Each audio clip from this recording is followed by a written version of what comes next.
This week on the Pro Wrestling Podcast. The Nature Boy, Ric Flair, was on the Joe Rogan Experience. AEW is set to announce a brand new show that will feature the return of the controversial CM Punk and a possible brand split. WWE reaches a deal with Twitch to allow WWE superstars to continue streaming on the platform. And Dax Harwood announces the end of the FTR podcast. I'm your host, Seth Grimes, and this is the Pro Wrestling Podcast.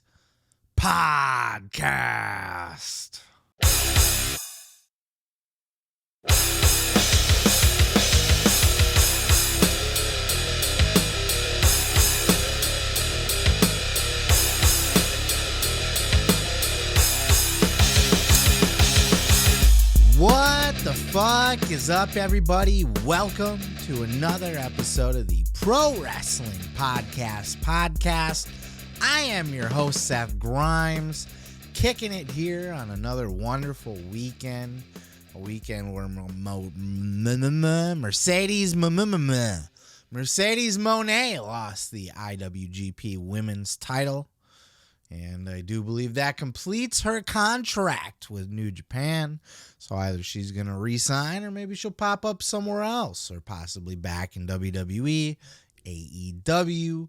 Who the fuck knows? Anything's possible. Huge week in wrestling. Ric Flair was on the fucking Joe Rogan Experience. Woo! Fucking A. We got Trish Stratus talking about her heel turn.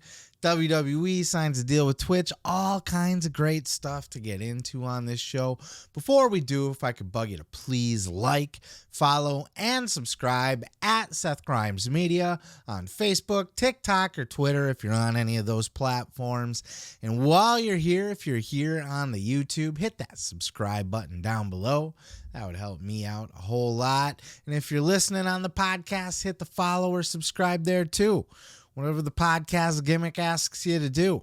But enough about all that. Let's go ahead and jump right into our first subject here today. Woo! Ric Flair, the Nature Boy, was on the Joe Rogan Experience this week. This was a big deal to be on Joe Rogan's podcast. His podcast is one of the biggest podcasts, if not the biggest podcast in the world. And it's a pop culture phenomenon. And Ric Flair takes his rightful place at the table of pop culture in the status of a pop culture icon. He's earned it. Look, in the world of professional wrestling, Ric Flair has always been an icon, right? He's always been a top guy. Since the 80s, Ric Flair, the kiss-stealing, wheelin'-dealin', son of a gun, woo! Jet flying, limousine riding, all that shit. Pulling his dick out on airplanes and spinning it around. The Nature Boy, little Nate, you know? Not the referee, but his little Nate. But it's only been in recent years that Ric Flair has crossed that border over into pop culture. He's become a pop culture icon. You know, the outside world is finally starting to recognize and accept Ric Flair as a fucking Don, as a godfather, as one of the OGs. You know, it's always been the case for wrestling, but outside, he's got his fucking Mike Tyson weed brand now with the Wooooo chews and the smoke and all of that. He's got that music video. You know, he's part of rap culture now. You see, the football videos and stuff with Ric Flair with the woos and the saying the chants and all that. Ric Flair has crossed over into pop culture, and it's fucking great to see. And this was a fantastic interview that he had with Joe. Almost 3 hours, 2.5, 3 hours, just shooting the shit, talking mostly about his career. But in these two clips that I picked out here for you guys to check out, the first one is Ric Flair talking about the origin of the Wooooo. Where does this pop culture Wooooo woo, so synonymous with the Nature Boy. Where does it come from? Then after that, we hear Rick talk about when he lost a little bit of his mojo, where he started feeling self-conscious, lost some self-esteem. We hear him talk about that and how he overcame that. Check out these two clips. Juliana's tough, man. She's very tough. Tony Hinchcliffe and Rick motherfucking Flair. This is an honor, dude. This is like to meet a guy like you're like a human living legend walking through the streets. Even the way you look, man. You look like Ric Flair. Thank you. Hope that's good. Oh, it's great, man. It's awesome. I love the suit. Thank you. The diamonds and everything. Look at Tony. He's flabbergasted. He's the man. He's literally the man. Like that's like you have like some licensing on that or something, right? I did, but the WWE borrowed it without asking me. They borrowed your licensing for calling yourself the man? Yeah. Really? They gave it to Becky Lynch. Sons of bitches. Dude, you know, I've done this at a show before where you could just say Ric Flair and you point the microphone out and the whole crowd goes, woo! Thank God. It's amazing. I mean, that's an amazing thing. You're like literally the only human being that's connected to a sound. Yeah. You go, Ric Flair, and they go, woo! How did that, was that something that just came out one day, one promo? I'm telling you, we used to drive, 3,000, 3,500 miles a week, sometimes 4. I mean, at night you're just listening to music and drinking beer and throwing cans at the signs, in the old days, and driving 100 miles an hour. And I heard Jerry Lewis go, goodness gracious, great balls of fire, woo. Oh, wow. But the emphasis wasn't on the woo as much as, the thing. And I went, shit, that's the next day on TV. I said, da-da-da-da-da, woo. And that's how it all started. wow. 1974. Jerry Lee Lewis. Yeah. The Recognize killer. the races, good balls of fire. Oh, my God. Wow. That's amazing. That was another wild motherfucker. Jesus Christ, that guy was wild. No shit. You've been taking it as long as I have. I can really feel it. How long were you taking it for? Since 89. Holy shit. Yeah. Yeah. I had a real self-confidence issue. You know about that, I'm sure. You had a self-confidence issue? Huge, yeah. How is that possible?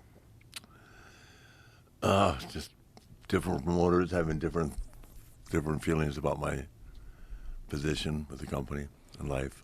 And that's when you started taking Xanax? Yeah, I fell apart. Wow. So was this a career trajectory thing? Once I got to the WWE, I quit taking it. But that time I had with WCW, this guy wanted me to cut my hair, call myself Spartacus. Oh, my God.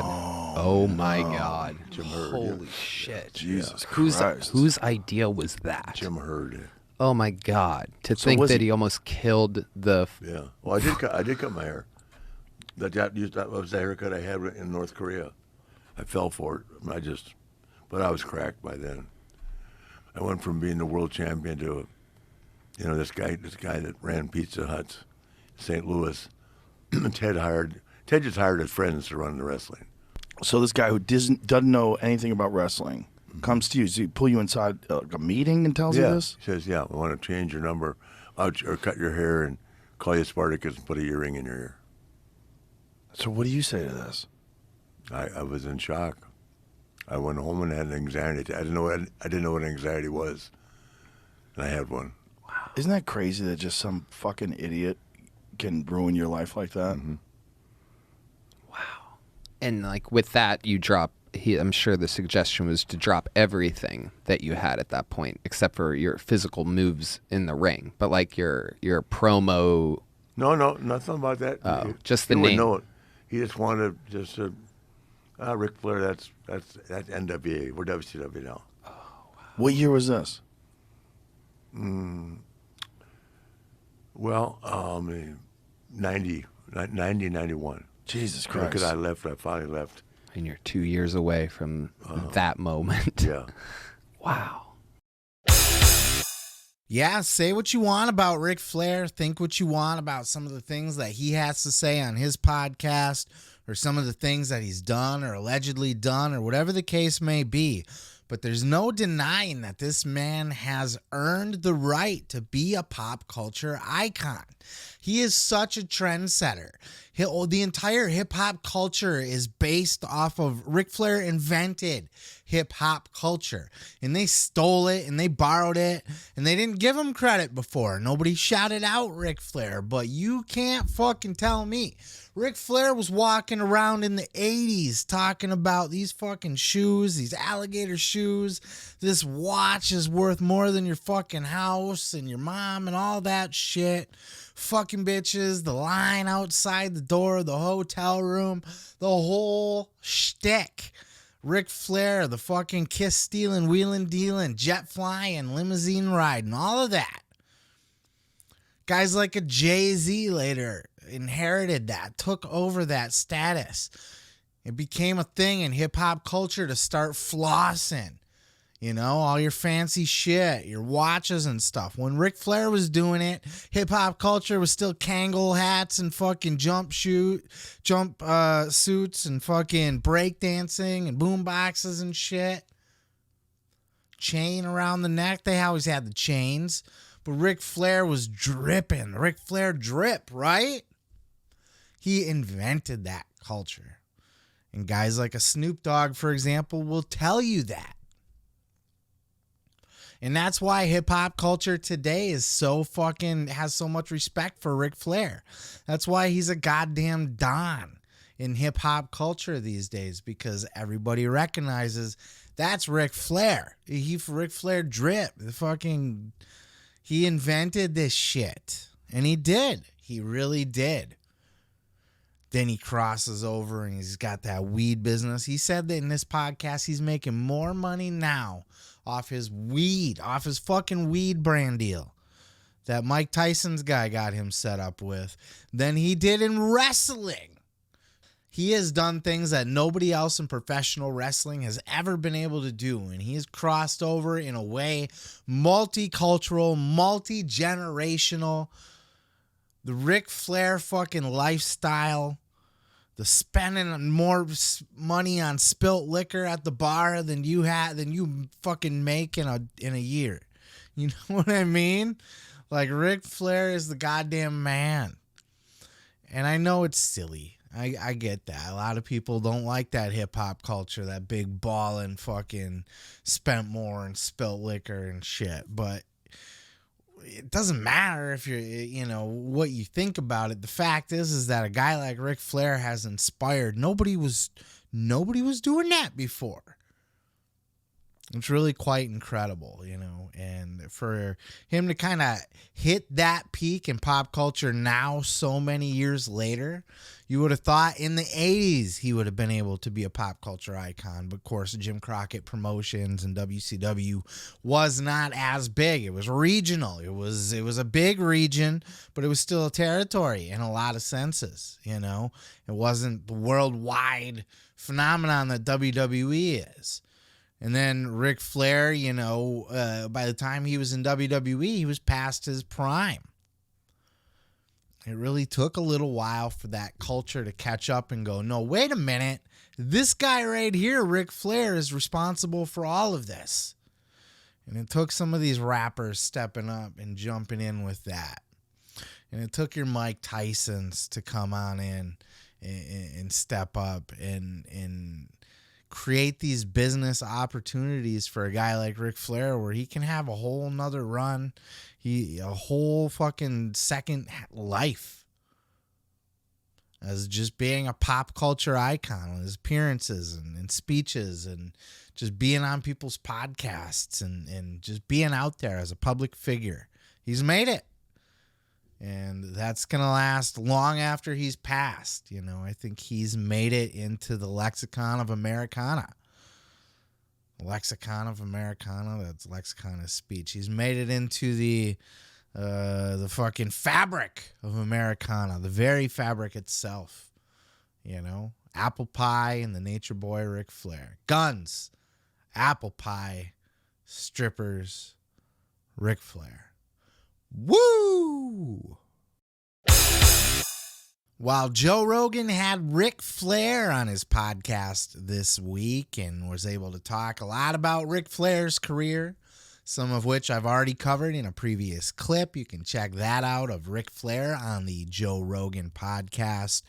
But while Rick was there, they had the chance to talk a lot about wrestling in general and how the world of professional wrestling can kind of interacts with Joe's world of MMA and the UFC, and how those worlds do have a little bit of crossover and do have some people that have actually dabbled in both. Here's a real big montage. This is a bigger clip than I normally do, but I really wanted this to kind of be the source because Rogan's podcast is fucking 3 hours long, right? So I really wanted to kind of just make this a nice little archive of Joe Rogan talking kind of in depth about all the different pro wrestlers who have crossed over into the world of MMA, or the MMA fighters that have crossed over into the world of WWE, professional wrestling.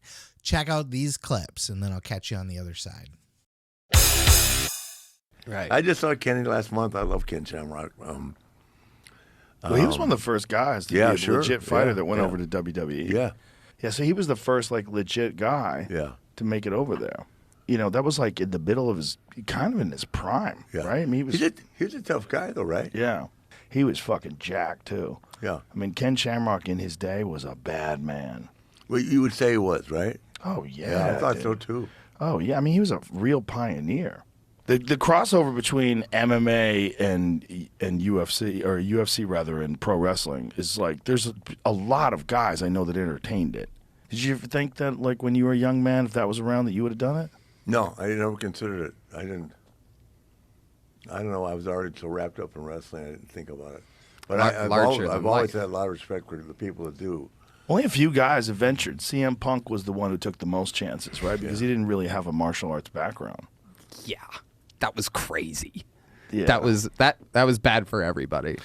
I knew it was going to happen. Yeah. I mean, I watched him hit the pads, and I'm like, there's no way. Oh, yeah. There's no way. There's nothing there. Yeah, there is no, I'm going to do this with all my heart. Yeah. I'm gonna go in there. I never saw him. He got killed, right? He got fucked up a couple of times. He fought this kid, Mickey Gall. Mickey Gall ran over him like a freight train. And then he fought, I think, Mike Jackson. Mike Jackson just kind of pieced him up, but didn't stop him. But he just wasn't good enough. It's just so hard to do that in your 30s, to learn how to do MMA in your 30s when you don't really. I mean, he had a background. He had a background. He's going to take a leak. He had a background in pro wrestling, but he didn't really have a background in martial arts. So, I mean, I admire the fact that he was willing to take the challenge. That's what I admire too. Yeah. I mean, you gotta have halfway crazy to do that anyway. Yes, for sure. He did do it the right way. He went to Rufus Sport, which is like an elite, top quality MMA gym. He trained with world class guys. It just takes so long to acquire those skills, and if in certain skills with certain body types, if you don't learn how to strike when you're really young, it's very difficult. It's depending upon the person. Some people can pick it up in their 30s, but with a lot of guys, if they don't learn how to strike when they're young, they just don't have that speed and ability. They just. What do you think would have happened if Brock would have started right away? He would have been a world elite, greatest of all time. Yeah. If someone taught Brock Muay Thai and submission moves when he was a kid, and he went into MMA with his kind of physicality, he would have dominated. Yeah. He would have dominated. Yeah. What did you think of John Jones? He's tough. He's bad. He's a bad man. Yeah. John's a bad man. Think Brock could have get in there with him? That would have been very interesting. Yeah. Because Brock was so fucking big, and Brock's wrestling was so good. Yeah. And, you know, when that guy shot a power double, it was like getting hit by a bus. Yeah. He was so big. Yeah. It would be interesting, but Cain Velasquez beat Brock up, you know, a couple of times. Yeah. And I think John is at least at that level. Why didn't he stick with pro wrestling? Do you know, Tony, what happened with Cain Velasquez? He didn't make the progress that they thought he would. He's a real nice guy. Yeah, they just messed that whole thing up tremendously. It was crazy. They tried to make like a fake actual fight. Yeah. And it was just a nightmare. Yeah. And it just didn't. Yeah, they put on like MMA gloves, right? Yeah, they tried to make it like this is the guy that beat Brock in the UFC, so he's going to come here and really put a working on him. But Brock's such a freak athlete like so well rounded. Even though Kane's a great fighter, it's just you have to have pop. You have to be there. Yeah, you have to be larger than life. You have to entertain. Yes. And he was more of like just a stoic fighter. Yeah, Like they were doing low leg kicks, which is, again, like, it's just, it ain't flying in the WWE. Right. It's boring. But you know that Kane does like crazy lucha libre pro wrestling too, where he jumps up in the air and scissors someone's legs and flips over. He can do all that shit too. Rey Mysterio taught him all that shit. Oh, that's who taught him. Yeah, he and Rey are best friends. But really, when you're thinking, I mean, other than Ken Shamrock going from MMA to WWE, very few guys other than Brock, and who else was it? Besides Brock and CM Punk. Is there anybody else who did it? Bobby Lashley. Bobby Lashley. Bobby Lashley fought a bunch of legit MMA fights. Ronda went back. Oh, huge. She went the other way, though. Yeah. Right? Yeah. She went over there. Yeah, going from pro wrestling to Batista did. to UFC. Batista had a real Really? MMA fight. Yep. Did he? Yeah, he won. Yeah. See if you can find that. I mean, it wasn't the most impressive fight, but he had a real fight. Yeah. A real legit MMA fight. Yeah, Dave's a great guy. I think it's great for people that, are done getting beat up in the UFC to get to have a career afterwards. Ronda and Charlotte Flair's rivalry was insane. Yeah, I mean, know What about Matt Rest- Riddle? Matt Riddle's another guy. Yeah. Went over from MMA Yeah. into WWE. And thriving. He's thriving. Yeah. And, he kind of got fucked over in MMA. He tested positive for weed. And that's how he got kicked out of the UFC. Which now is Dan Severn, of course. Dan Severn. yeah. That's right. And Dan Severn went over and, Yeah. well, Dan Severn did a lot of, like, pro wrestling matches before and after he did MMA. Yeah. That's right. Forgot about Dan. Yeah. Yeah, he's got complete control. Yeah, that's a guy who's right. done that probably 150,000 fucking times. Yeah. Like, look how And safe. effortlessly he does Yeah, it. and Safe. Kurt has unbelievable strength. Yeah, obviously. Guy's a gorilla. Yeah. Yeah. I asked Dana one time what he thought Kurt would have done. He said Kurt would have been phenomenal. Phenomenal. Oh, And yeah. Who's going to stop that guy from taking him down? Yeah. In Nobody. But MMA. So quick. Yeah. Oh my God. Yeah. It's interesting to hear Joe's perspective, especially because I didn't really think that Joe had much respect for professional wrestling. He always kind of dunks on it when he gets the chance to. And he's very much one of those meathead types that are very much of the perspective of it's a fake pro wrestling bullshit. You know what I mean? Where his criticism of pro wrestling is that pro wrestling is fake. Like anybody fucking still thinks it's real or cares that it's fake anymore, But there's a lot of the people out there, especially the older generation, which Rogan comes from, that's kind of still of that opinion of, oh, wrestling's fake. You know what I mean? Or people are stupid that think wrestling is real. You know what I mean? Like... So Rogan's very much that person, but he seemed to have a lot of fucking respect for what wrestlers do, what wrestlers go through, not just in these clips, but in different conversations with Ric Flair on this episode. All the stories about like Rick's, taking bumps and stuff after the plane crash and just how many nights a week they wrestle and that sort of thing. Like Joe really does seem to have a decent understanding of what pro wrestling is and has a respect for it.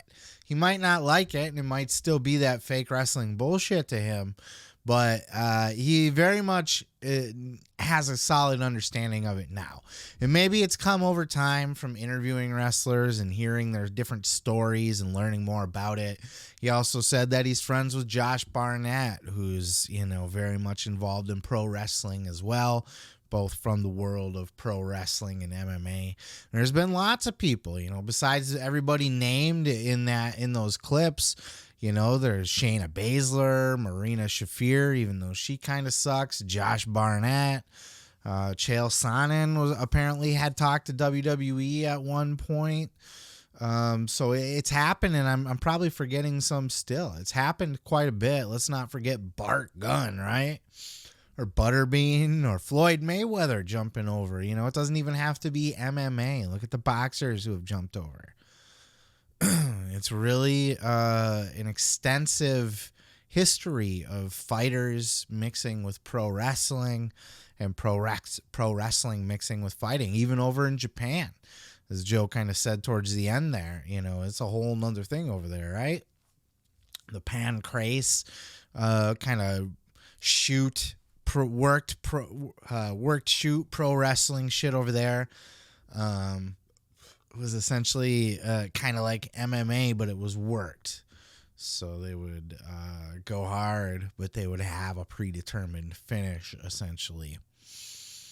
It's a wild history. It's fun to hear Joe's thoughts on that and to really look back at some of the big top stars that have been able to cross over and do their thing from a CM Punk. And look, everybody buries CM Punk for his time jumping over to the UFC and getting fucking smoked and squashed, which he did, undeniable. But, like Joe kind of gave him his props too. Like, at least he did it right, and at least he had the balls to do it. And Ric Flair said the same. Nobody really dunked on Punk here other than just stating straight facts that he had no chance. He wasn't going to be able to do it. But he put over Batista, Bobby Lashley, Brock Lesnar, he said could have been an all-timer, which he kind of, at least in a heavyweight world, is. Maybe not in win-loss records or ability, but certainly in star power. He's a UFC. I don't know if he is in the Hall of Fame, but he certainly should be a future UFC Hall of Famer. He did incredible business for UFC and had a lot of big main event, headline, top draw fights. And he won a championship there. So is what it fucking is, man. He's an elite pro MMA fighter.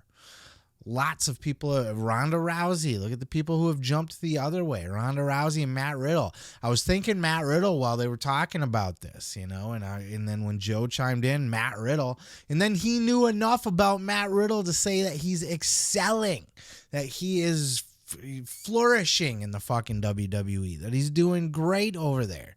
And of course, Tony Hinchcliffe was along. For those of you who are wondering who's this other nerdy Femi guy who keeps chiming in, that is Tony Hinchcliffe.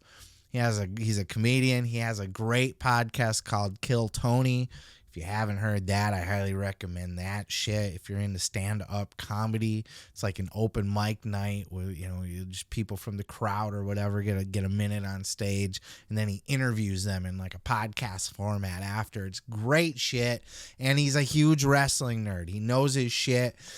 Not like we know our shit, right? He's still a little cringy. He's still like one of those people who thinks he knows, but he doesn't know everything. So you kind of cringe when he says some stuff, but he knows a lot, like a lot. He's said enough and talked enough about wrestling where he has my respect. So, if you're wondering who that weird guy is chiming in, he knows his shit enough to be part of the conversation for sure. And he's cool. So great little interview, great podcast, great interview with Ric Flair. It was very fun. I love when worlds cross over. I like Joe's podcast. I don't listen a lot just because it's so goddamn long, and because, multiple times a week, it's impossible to keep up with. And sometimes it gets really deep and into the weeds. And, if his podcast was only an hour and a half, I could probably get through it a lot better. But that's just me. Some people maybe listen to it in pieces or whatever, but this one was a fun listen. It was fun to hear Ric Flair on there, and really, I just appreciate Joe, the way Joe kind of talked about how pro wrestling and MMA can kind of cross over, and really did kind of show his base knowledge and respect of what pro wrestling is. So much love to that. Go listen to this episode. I can't link it in the description because it is a Spotify exclusive. Maybe I can find a Spotify link or something. I don't fucking know. But you know how to find Joe Rogan's podcast. Jesus Christ, it's only the biggest podcast in the world, right? Well, Dax the Axe Harwood, good old FTR Bald, had a special announcement that he was promoting for his podcast, FTR with Dax Harwood, the podcast that he does with Matt Kuhn. They did a special episode on anxiety this week where they kind of talked about how they deal with anxiety and the different types of ways that anxiety could manifest itself. They also talked a lot about all of the internet drama that they've been dealing with this week. All of the fucking hatred that's out there over this whole CM Punk Wembley Stadium match, gaslighting, all of this shit.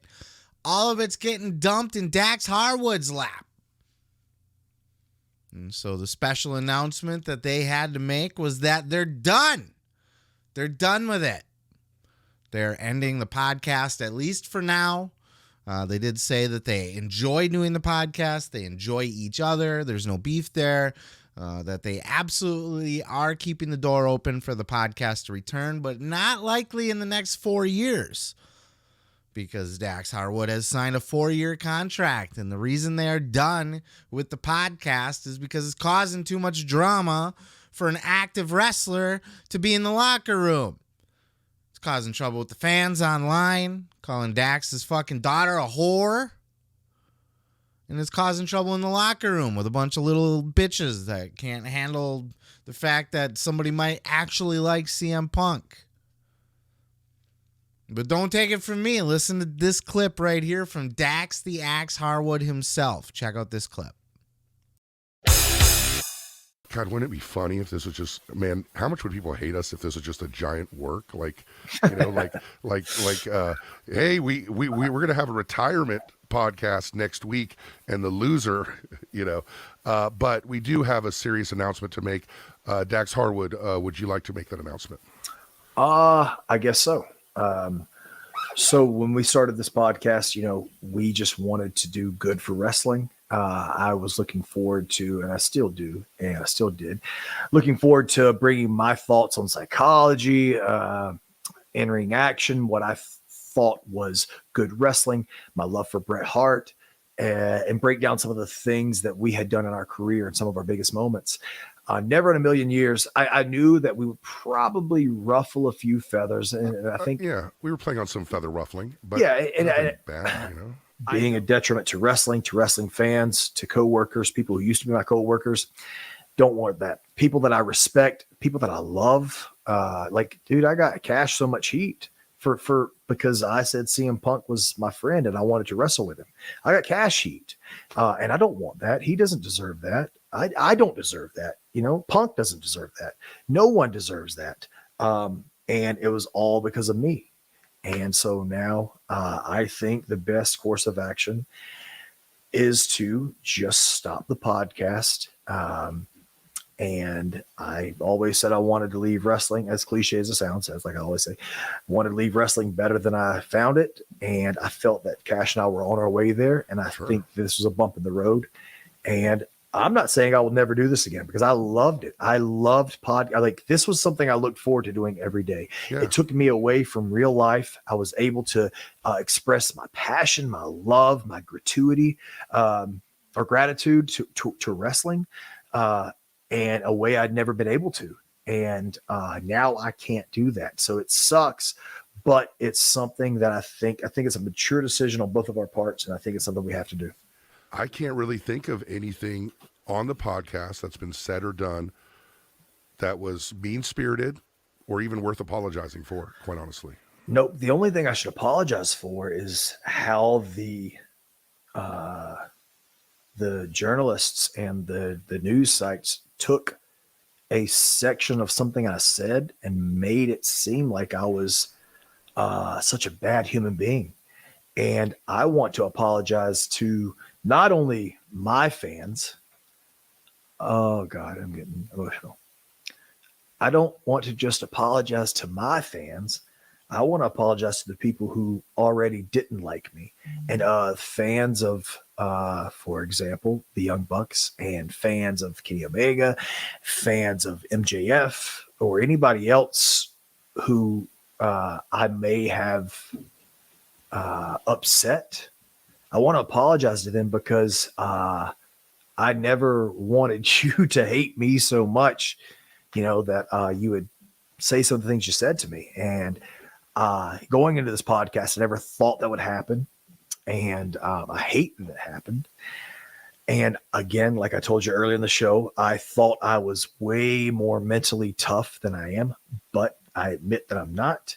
And I don't think that I can handle some of the things that are said. I also don't know if I want my daughter 10 years from now to read some of the things that are said about me.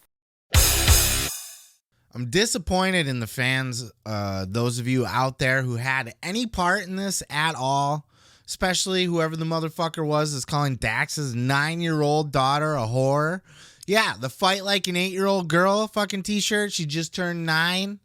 Somebody called her a fucking whore. This is getting out of control.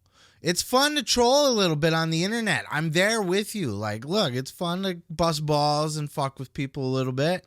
Happens to the best of them. I ran into it on I ran into it this week over this very news breaking. Somebody, a Facebook group had posted that, hey, the Dax fucking quit his podcast or whatever. And somebody in the comments was like, and I shouldn't give spotlight to anybody in the comments, but I'm going to anyway because it's part of the greater discussion here. Somebody in the comments was like, oh, no, is something to the effect of, oh, no more podcasts of burying everybody that you work with. So I chimed in because that's the narrative, right? That's what fucking the Buck fanboys would have you thinking. That Dax is just out here burying the Bucks every week and burying everybody in the locker room. These people don't even listen to the podcast. I cover the fucking show. I've covered it from the start all the way to the finish. And if you look back in my history, you'll see a shit ton of FTR clips because it's always newsworthy. It's a good show for that reason. And so I called him out on it. I was like, you don't even watch the fucking show. Name a specific example of Dax burying somebody he works with. I'll wait. Motherfucker came back with, he's like, oh yeah, there was this one episode where he was talking about your mom being a whore. I mean, I laugh. It's funny. I like that shit, but it proves my point. This motherfucker doesn't even listen to the show. He's just trolling. But what that does is that causes other people to troll or get their information. Somebody scrolling through, they see that, they're like, oh yeah, Dax just buries people on his podcast because people are dumb. They don't do their own research. They just absorb that shit. So then you got people like Brian Alvarez and fucking Meltzer this week going hard on, or last week into this week, going hard on Dax Harwood and FTR. And they're pushing that gaslighting narrative that they're pushing for this match that they know the Bucks don't want. And so when the Bucks inevitably decline the match, that it's going to make the Bucks look bad. So that's the gaslighting theory that's going on here. All of this shit is so fucking stupid. It's drama. And that's why Dax is like, you know what? Fuck it. I'm out of here. And he said that Tony Khan didn't push him to do this. Nobody else pushed him to do this. That this was his decision based on all of the shit that keeps getting stirred up over this fucking podcast. All the guy does is go on there and tell his truth. That's it. He doesn't bury anybody. I've never heard him once, but he hasn't even buried the Young Bucks. The closest he came to burying the Young Bucks was like when he was asked, like, how does he feel about the Young Bucks now? After he just got done sucking their dick and calling them one of the greatest tag teams of all time and would love to do a third match with them and enjoyed their program and looked forward to their program so much. Thought about it, lost sleep over it, had anxiety over it, wanted it to be the biggest match ever, and that's why he got into a beef with Tony Khan because it was just another match set up for the Young Bucks to have their feud with whoever the fuck else, Hangman or whatever at the time. And they said, you know what? I want to leave it up to interpretation. I don't want to give you the answer to how we get along with the Young Bucks right now because it'll fuck up the mystique if we have another match. It's good to have that little, ooh, do they, don't they get along? So I'm not going to tell you. That's it. There was no burial of anybody. Zero burial of anybody. If he's asked specifically how he feels about a fucking match or something, he'll call out the match details. He'll say, well, this spot or whatever, this thing could have been put here. He doesn't bury anybody. This drama follows him because everybody's fucking obsessed with CM Punk. Everybody hates CM Punk. So in turn, because FTR Bald is friends with CM Punk, that now all of a sudden FTR Bald is raked into this whole fucking mess, and it's a drama in the locker room, and we got to separate the rosters and blah, blah, blah. You guys cost this fucking guy a podcast. It was a hit podcast, by the way. Great views. And you know what? You people fucking disappoint me too. And I shouldn't say you people because I got a lot of good listeners. So it's not all of you, but there are a handful of you that are these people in the comments that are like, good, fuck that show. It sucked anyway. Like, I saw so much hate for FTR Bald. I don't get why. Where is the beef for Dax Harwood? Why? What the fuck does the guy do that pisses you off so bad? He's literally nice about everybody. He doesn't go on his show and bury people. That's a false narrative. And he wasn't gaslighting the Young Bucks. He wasn't saying, we're ready for this match. We want it. This was his fantasy booking. It was brought up in the form of, if you had a magic fucking wand and could book Wembley Stadium any way that you wanted to, you can go back and listen to my clip from last week. It's right there. I covered it. Fantasy booking Wembley Stadium. Go look it up. FTR Dax is in the fucking thing talking about his fantasy booking of the triple threat or the 6-man match. All of a sudden, he's a fucking shit stirrer and a gaslighter, and you got Brandon fucking Cutler online going in on it. And the Young Bucks are pussies, by the way. I'm done with the Young Bucks. I'm over them. You know, I was on the Young Bucks train for a while. I liked them. I respected them. I liked their book. I covered their book on here. Gave their book a good review. I like those kids, but they seem like fucking little bitches, don't they? They don't want to work with CM Punk. I see so many people out there, or FTR. I see all these people in the comments. Why would they want to? Because of the fucking money. They're pissing away money feuds because of their own ego. You don't think there's money to be made on an FTR Young Bucks 3 rubber match? How much it could have did, how good of business it could have did for the tag team titles when FTR was chasing, they were the belt collectors. They had them all. The story wrote itself. We have every belt that they can possibly win right now, WWE aside, because you got to be contracted to win a title over there. But WWE aside, they had every title they could possibly attain basically in the industry except for the AEW tag team titles. Who had the AEW tag team titles? Oh, I don't know. Their biggest fucking rival in the entire company. The ones who they have supposed beefs with. Heat brother. It writes itself. It's fucking print your money TV, man. Ratings, all of that shit. My heat kicked on during my rant. I forgot to shut my heat off. So if you hear a don't get mad at me. And now they're going to piss away this fucking opportunity when Punk comes back. Yeah, and use it as a negotiation tool if you want to. That's fine. This is a business. It's money. I'm not knocking that. I'm not saying you're obligated to. Make Tony make it worth it to you. But it should be worth it to you. Don't just fucking outright decline to work with any of these people. Like, this is like if Bret Hart came back and was able to work with Shawn Michaels. It's not to that extent, but it's similar. These opportunities are very rare in wrestling. To get a rivalry that has real life rooted shit in a real life that got leaked online or somehow can now become part of a storyline that blurs reality. And professional wrestling is always at its best when it blurs the lines of reality. When you don't know what's real and what's fake, where the work starts and in real life ends, the shoot brother. That's the fun of pro wrestling. And if you get a CM Punk return and he's out there doing his promo and he's about to say sorry or he's about to address the fucking all-out fucking brawl-out situation, and then all of a sudden you hear the The Elite music hit, the whatever the fuck it is, the shit that they sampled. Money. The crowd would go ape shit, but the Bucks won't touch it because they're all a bunch of pussies. We don't want to work with him. We don't even want to be on the same show as him. Meh. Be an adult. This is a business. He works there, you work there, do business together. You don't got to like the guy. You don't got to be friends with the guy. You can even agree to throw real fucking live rounds out there. Physically or verbally. You know? Allow the Bucks to go out there and say what they really think about CM Punk. Let CM Punk say what he really thinks about the Bucks.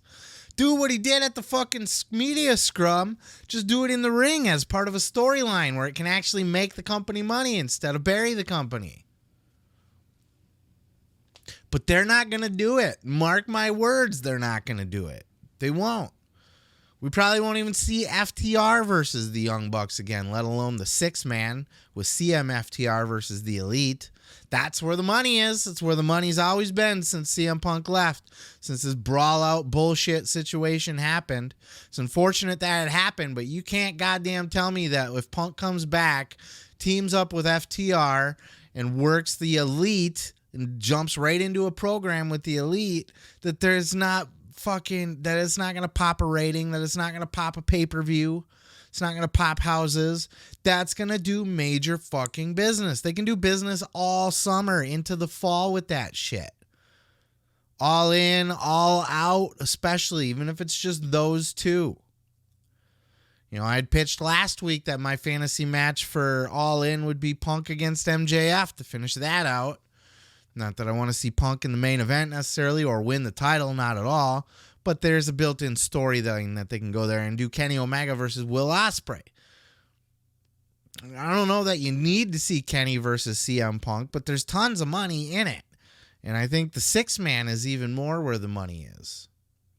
But they'll never do it. I don't think they will. I'd be shocked if they did, and I'll be happy if they do. I'll eat my words right here on this show, and I'll be like, well, I'll be fucking damned. The Young Bucks agreed to do it. Of course, you got Chris Jericho stepping up. Oh, I'll work with CM Punk. Of course you are. You probably only said he was a goddamn locker room cancer so that you could step up and work with him when he comes back. Jericho's a fucking carny. Make no mistake about that. I like Chris Jericho. I'm a fan of Chris Jericho. He's one of my faves. I'm not knocking him. That's not a knock. It's a business. It's a carny business. You got to work. You got to work the system. You got to work the people. Chris Jericho worked the system. He maneuvered himself into a situation where he could be an option for when Punk comes back. And now knowing that the Elite's not going to want to work with Punk, Jericho can raise his hand and go, I'll work with him. I think we can work it out. Because you know that there's money in it. Like there would be with the Bucks and the Elite and Kenny and fucking all of them.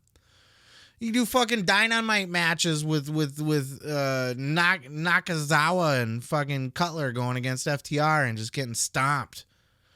Right? You put fucking Cutler in there with CM Punk and just do squash. You can do any kind of mix of all of this shit, you know? You can drag this out at least for the all in, all out week, but you could drag it out even longer than that if you really wanted to.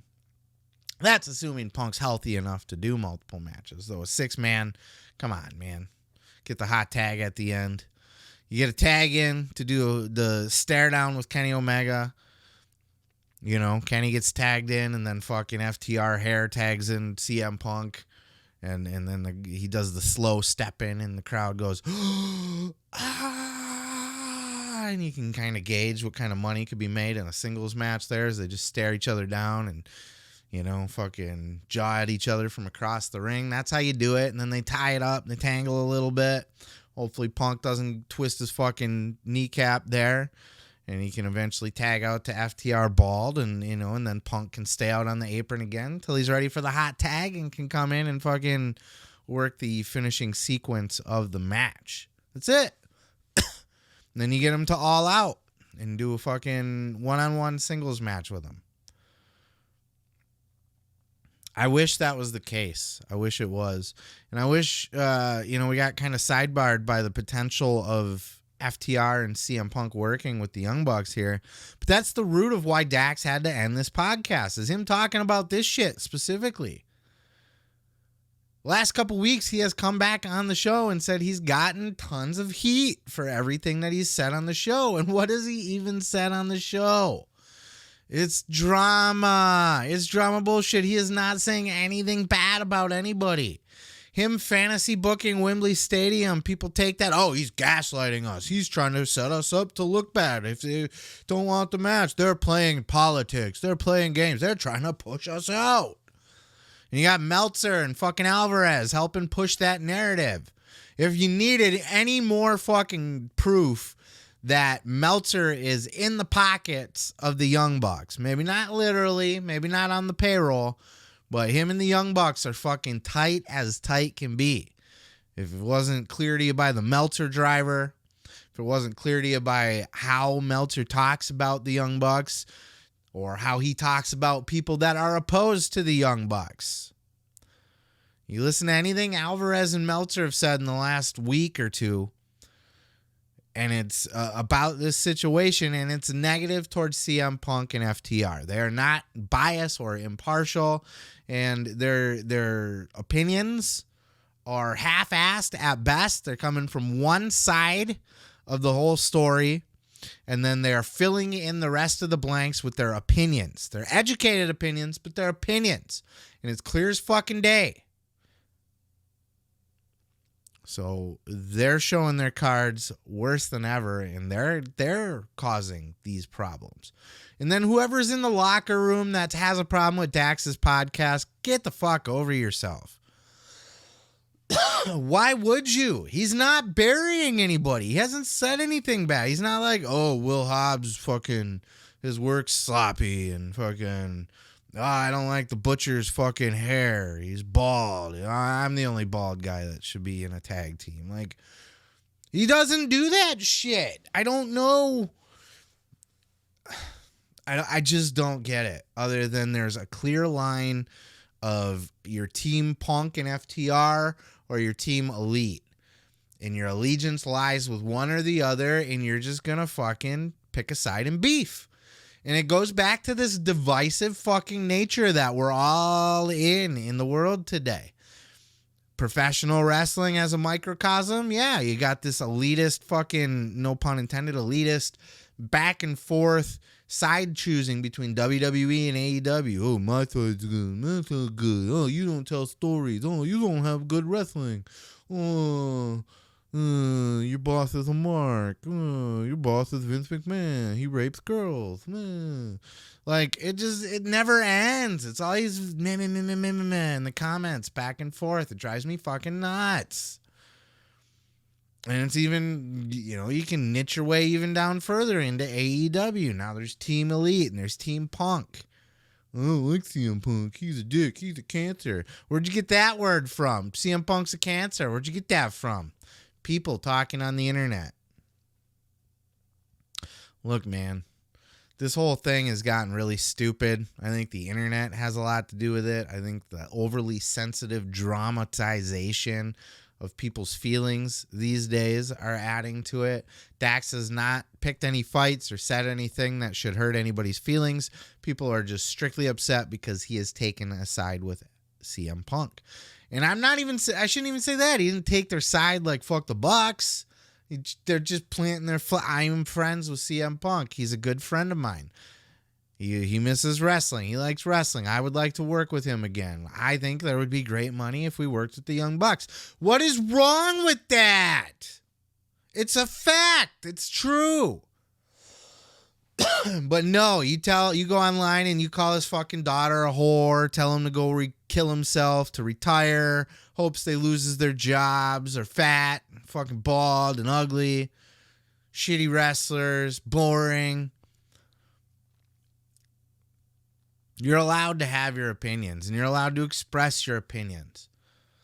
But I don't think it's a stretch to say that the fucking marks on the internet that pick a side, and they think they're cool by have pushed this man out of the podcast business for now. The douchebags backstage in the AEW locker room that can't handle Dax Harwood having a podcast and just talking what he thinks. He didn't say anything bad about any of you motherfuckers. In fact, I've heard a lot of great things about a lot of you motherfuckers. You don't like CM Punk, so you don't like Dax talking about CM Punk or wanting to make amends. The Elite is going out of their way to keep this all friends wrestling, and everybody else can fuck off. You are a friend or you can fuck off. And we're going to make life very difficult for you. That's a problem. It's a big fucking problem. And now we've lost the Dax Harwood FTR podcast, and it's a shame.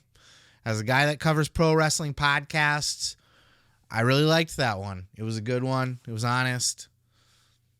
There's always news coming out of it because Dax didn't bite his tongue. But there was no drama.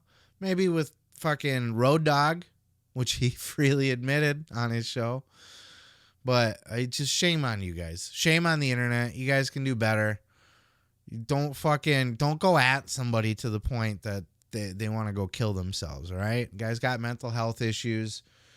You can't do that shit. You can't call his daughter a whore. Like, what is your problem? Why? Just so you can go, he, I showed him. I'm so cool. I got 3 likes on that comment. Fuck Dax. I hurt his feelings. Okay, good for you. That's cool.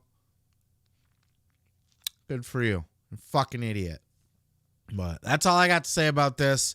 Ranted on it good and hard. The end of the Dax Harwood FTR podcast, at least for now, due to drama, and a bunch of sensitive little fucking pussies. That's my take. Maybe I got it wrong. I don't know. I've only listened to every single episode. I've only covered it from the beginning. I've only done multiple clips about it here on the show. But what the fuck do I know? You know, maybe I missed the episode where he buried the entire AEW locker room and caused a shit ton of problems that made it very clear that this man should not have a microphone anymore. I must have missed that because everybody in the comments seems to have that opinion, but can't back it up with any actual fucking proof that it happened.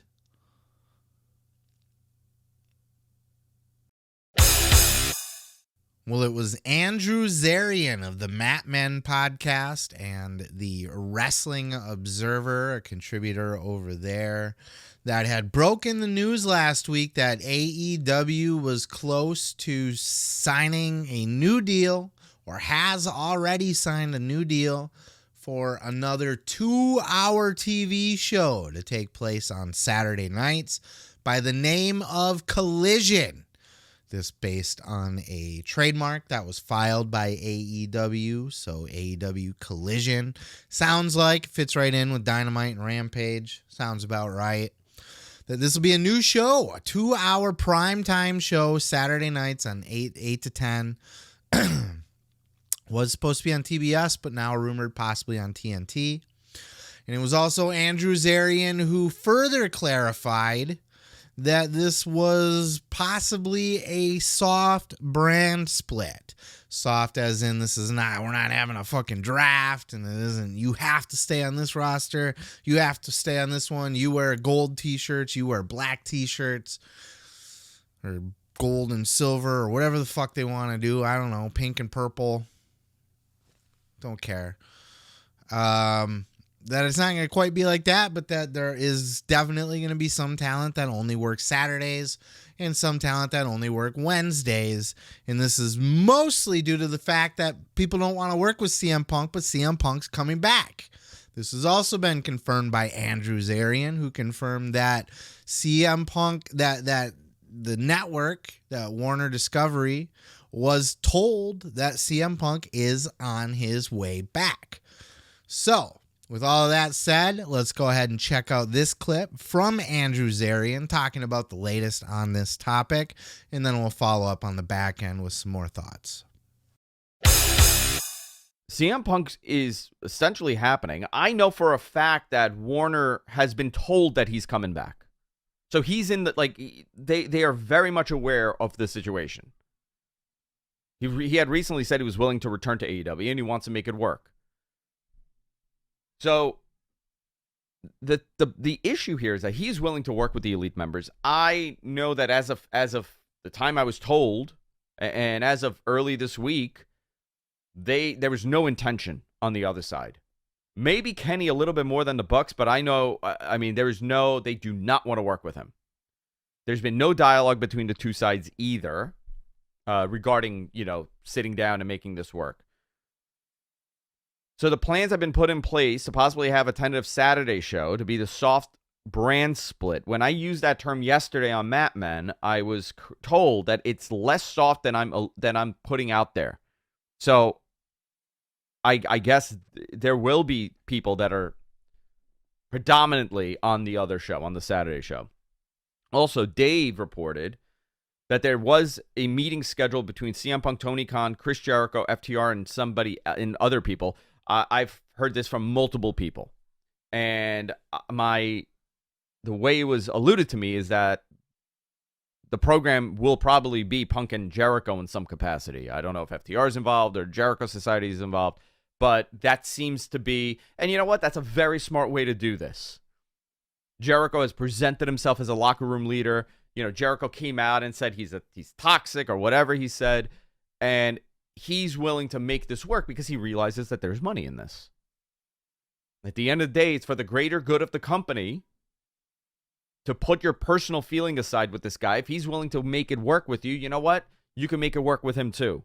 So maybe this is a just to get the ball rolling type thing, especially with Kenny and the Bucks, because that big money match, the big money match, is a trios match between CM Punk and FTR and the Elite, and that singles match between Kenny and CM Punk. But I will say, as far as the brand split goes, I have heard about the potential of the Saturday show being the show where Punk and the people that are willing to work with Punk are going to be working. I never heard the term soft brand split. That was something that came later. Now, I'm not saying that no one told Andrew or anybody else about a soft brand, because I believe other people have used that term. Like, it's going to be a soft brand split or whatever. What I heard from the beginning, anytime this was brought up, was there are people that don't want to work with CM Punk. They don't want to be in the building with him. And so there's going to be a place where he can work and do his thing, and there's going to be a place where the other people can work and do their thing. Now, if you're a neutral party, then conceivably you could work both shows and everything like that. But there are going to be certain people that are on one show, and there are going to be certain people that are on the other show because they don't want to be anywhere near each other. Or maybe they can't even legally be near each other. There's also that to consider. I don't know the legalities of any of this because nobody can talk about anything that legally they're not allowed to talk about, which is why we've had an issue with, why doesn't Tony tell us what? Well, he can't. It's a legal issue, okay? There may be a legal issue here where certain people cannot be in the same place or whatever, which does bring up the question, well, what happens when you've got a pay-per-view? How are we going to do this pay-per-view? Are certain people going to work every other pay-per-view and the other people won't work on that pay-per-view? I don't know, dude. I can't answer these questions. But what I can tell you is this is not stuff that's being made up. How it's going to fall out, I don't know, because I don't even think this TV deal is like official. But these are the things that are being discussed about how can we make all of this work. Because right now it is not all handled. Okay, ready for my hot take? This is a stupid fucking idea. That's my hot take. It's a stupid idea to create a whole separate show for CM Punk. It's not going to work. You guys either get along or you don't get along. Maybe somebody needs to leave the company. I had said before that if there's a Jon Moxley, a Chris Jericho, a Kenny Omega, and the Young Bucks, all five of them, think what you want about all of them, especially you Cornette fans out there. I'm sure you would trade all five for one CM Punk. I get it. But I wouldn't, and that wouldn't be a smart business move. That's five top household name stars, whether you like them or not, for one top household name stars, a fairly broken, old one. And somebody had made the comment on a previous video that I sound jaded when I talk about CM Punk. I am. I was the biggest CM Punk fan, the markiest of the CM Punk marks, and I still do support him. I'm still excited to see him coming back. I would still pay good money to see him. I do love CM Punk. I do. But I was incredibly frustrated because I also loved AEW. And I thought they were a great fit, and Punk marrying AEW really sucked. Showed a really gross, ugly side of him. I don't give a fuck about him getting in a fight backstage or beating up the Young Bucks or any of that. I don't care about any of that. But the way he sat so smugly with his fucking muffin next to the boss of his company, burying the company, burying everybody in the company, burying Tony Khan sitting right next to him. It was gross. It was a gross, ugly look for him. But look, I'm ready to move on from it. I am open to Punk coming back as long as it's not going to drive away half of your locker room. That's my sticking point. If the locker room refuses to have him there and they're going to leave or they're going to be pissy or they're going to look for their next opportunity to go to WWE simply because they don't want to be in the AEW locker room anymore, that's a problem. I'd rather keep 5 stars that Jim Cornette fans don't like than lose 1 star that Jim Cornette fans do like. And look, I'll put CM Punk over the Young Bucks, Kenny Omega, Chris Jericho, and Jon Moxley myself.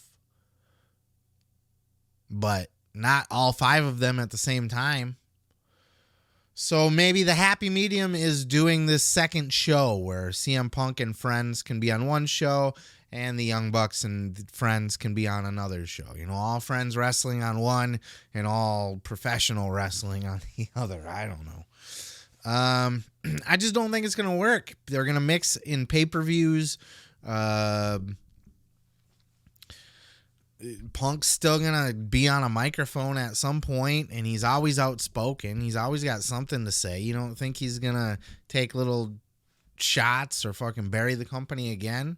Even after he said he wanted to come back and he was willing to work with everybody and stuff, he still did an Instagram post where he buried Jon Moxley and Chris Jericho, and he just kept going.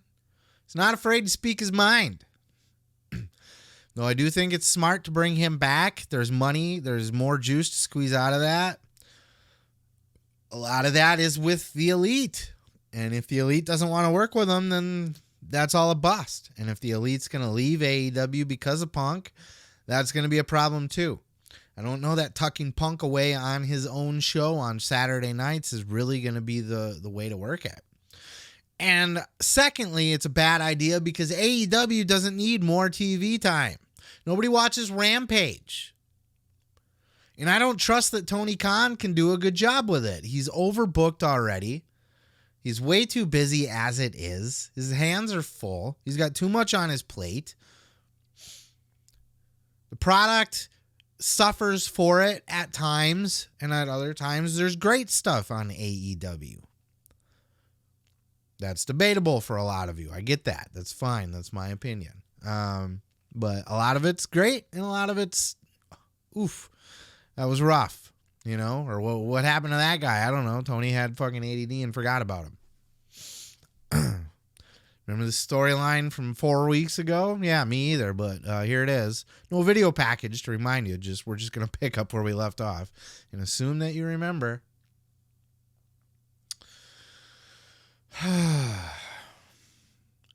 He needs somebody to step in and help out. I don't remember who said it. I listen to a lot of podcasts, but somebody somewhere along the way brought up the idea of maybe having Jeff Jarrett run Ring of Honor.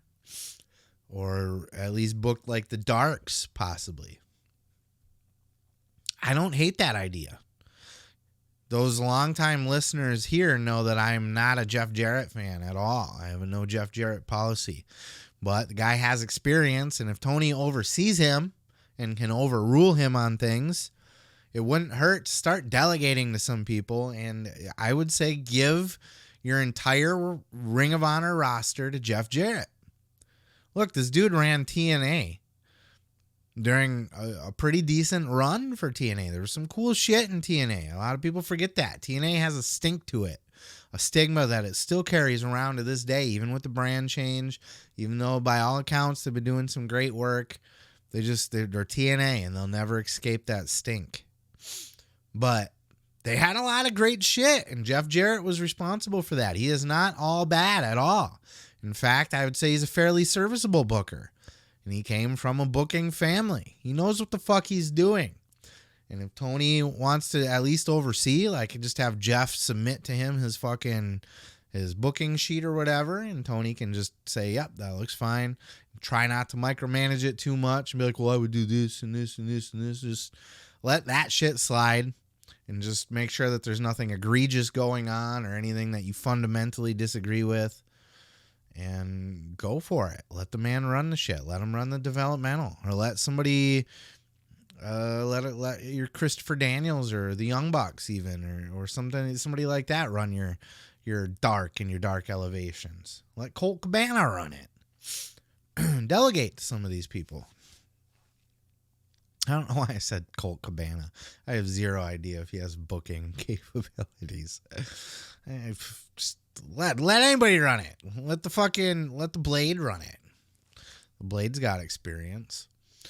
I just think it's too much for Tony Khan. It's too much for him to handle. So he's gonna need to delegate. He came out and, Rampage was dying in the ratings and it was a shit show, like WWE's main event.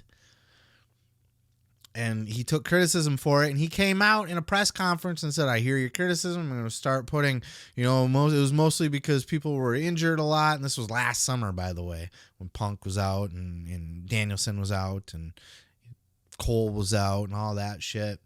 We got a lot of guys out and injured, and I need all my star power on Dynamite and excuse and blah, blah, blah. But I'm going to start focusing more on Rampage. And then he just doesn't. Rampage still sucks. So nobody watches that. Are they going to watch Collision? Perhaps. I'll watch it if it's equivalent to Dynamite. But I also don't have, my time is limited. You know what I mean? To squeeze an extra 2 hours of wrestling in. I miss a lot of Raw and SmackDown, to be honest with you. I don't even catch Dynamite all the time. I got my own shit. I'm writing a book. I'm doing this fucking show. Got a life. You know what I mean? Work, kids, girlfriend. You can't do it all. Sure, add another 2 hours of fucking wrestling. And even, if there are different stars on it, that will help. It might, but I do think it'll tear the audience. Because now you're going to, people watch Dynamite because fucking Will Hobbs and Ricky Starks are on it. Well, now Will Hobbs and Ricky Starks are on Saturday. Maybe those people don't watch Dynamite anymore. Maybe they only watch Saturday. Maybe that's going to take viewer. Now your Dynamite rating is going to drop to 700,000. And your Saturday night show is going to do 600,000, 700,000. The both of them. And Rampage will just rot. One of these shows should be converted to a Ring of Honor show. That's what needs to happen. Or you take Dark and Dark Elevation and you make that Rampage. And then you do Ring of Honor on YouTube. Or you make Rampage, Ring of Honor Rampage. I don't know. It's too much TV, man. It's too much TV, and I don't think splitting the roster works. So all around, this is a bad idea, and I think it's heading for a bust. This is going to come to a head. I think, the Young Bucks and Kenny might just end up leaving AEW. Perhaps. I don't know. They want to go work for Vince McMahon and Endeavor. That's a little iffy right now. We shall see. Time will tell. I'm curious your thoughts on this, though. Are you excited for another 2 hours of AEW TV? Would you watch Collision? Do you have faith that Collision could be an entertaining show? On par with Dynamite at the very least. Will it split stars? Will it just keep, a couple of the top stars on one or the other? Will it be a hard brand split? That's another thing. Andrew Zarian said, when he came out and reported it as a soft brand split, he was told by people in AEW, or at least somebody in the know in AEW, that he was underselling the brand split a little bit even. That it might not even be as soft as he's saying it will be. So there might be a harder divide. A very specific, you're over here and you're over here. But then what do you do with Wembley? What do you do with All In? You got to have everybody all hands on deck with that. You can have separate fucking locker rooms. This is the collision locker room. And this is the dynamite locker room. And you put them on other sides of the building. The whole fucking thing is stupid and it's not going to work. Everybody just needs to get in a room, work out their shit, and get along and quit being a bunch of crybabies. And I'm looking at you, Young Bucks, because CM Punk's already reportedly said, I'll work with all of them. And he's agreed to a meeting with Chris Jericho to squash their beef, or at least see if they can work together. Sounds like Punk is willing and able to meet with or work with or talk it out with anybody he needs to get back to work, to wrestle and do some business and move on with everybody's lives. It's the Young Bucks holding it up, and Kenny Omega. And they're entitled, absolutely, to say, no, we don't want to work with that guy ever again. He punched us in the face. He talked shit. Fuck him. But they're shooting themselves in the foot. They're cutting off their nose to spite their face because there's money to be made in it. There's ratings to be drawn in it. And it's better for the health of the entire company if everybody can get along and work with each other. Just, I'm divided and I don't want to talk with you because I don't want to, because I'm a spoiled little brat. Meh. Look, man, I don't care who it is. Edge and Matt Hardy fucking could look each other in the eye, shake hands, and say, let's go do business. This after Edge was banging the fuck out of Matt Hardy's girlfriend on the road while Matt was home injured. You're at home in bed. Injured, recovering, rehab. One of your friends is on the road still, and your girlfriend is on the road still, and they're fucking every night. He's getting it in. He's fucking sticking that pussy, getting it. He's all over, all up in your girlfriend, busting nuts on her fucking tits and all of it. She's got his dick in her mouth. And he walked up to him and shook his hand, and I will make money with you. What did CM Punk do? Say you couldn't manage a target and punch you in the eye? Are you a fucking little girl or are you a man? You get punched in the eye? I don't want to work with him ever again. You want to look at him. Don't be a fucking sissy, dude. If he's willing to walk up, be a man, put his hand out and say, I'm willing to work with you, do the same. Be a grown-up. You don't got to be his friend. You don't got to like him. You don't got to hang out. You don't got to sit in the same locker room. And when the program's done, you don't have to deal with him anymore. You walk by him, nod. You don't even have to say hi. Just give him the nod. You know that nod? You do the up with the people you don't like. You do down with the people you do like. You know, you bow with respect. I respect you, sir. How's it going? How's it going? How's it going? You see that douchebag, you're like, try to look a little extra hard. You know what I mean? Do that, but work with the fucking guy. I don't know, man. The whole thing's silly. The whole thing's stupid, but I do want to know your thoughts. Leave them in the comments below. I'm going to go ahead and move on to the next. John Hennigan, a.k.a. John Morrison, a.k.a. Johnny Nitro, a.k.a. Johnny Impact, a.k.a. Johnny whatever the fuck you want to call him, was on the MMA Hour with our homeboy Ariel Helwani talking about his big pro boxing fight. You know, earlier in the podcast, in a different clip, we talked about the Joe Rogan podcast, where he talked about all the different pro wrestlers who have crossed over into the world of mixed martial arts. And let's not forget about the world of boxing and who's jumped over. And John Morrison certainly has taken that leap along with Bart Gunn, right? John Morrison and Bart Gunn. That would be a good fight to see.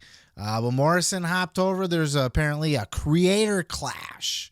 I had heard about this previously, as I am a big Epic Mealtime fan. Epic Mealtime, one of the OG shows on YouTube.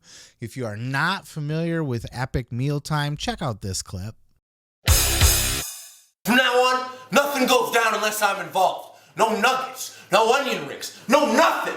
A cheeseburger gets sold in the park. I want it. You got fat. while we starved on the streets. Now it's my turn. Ripping off strips of that bacon-ish. Tray by the tray all day. Onions and bacon for that custom sauce.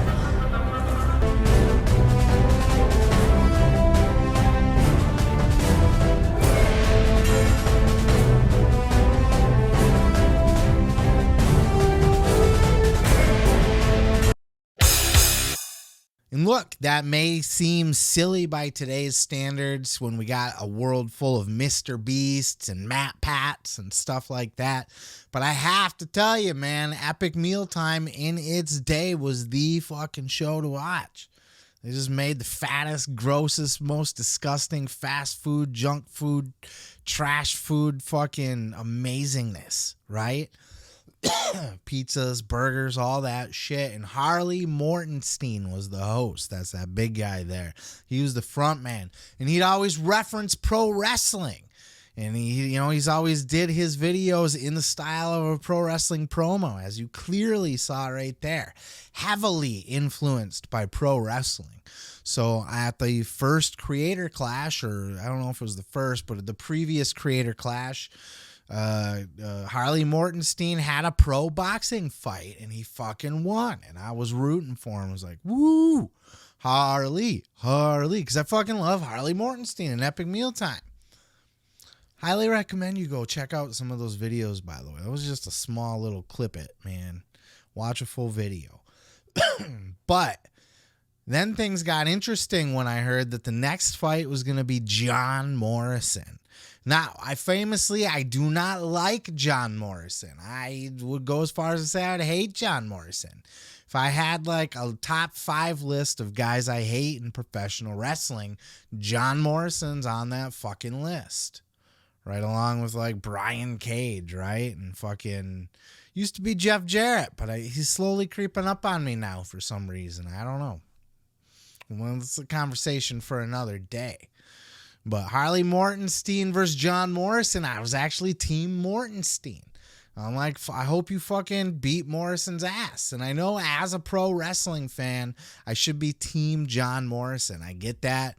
But when you put him up against Epic Mealtime, you got to go Epic Mealtime. But at least that's just me.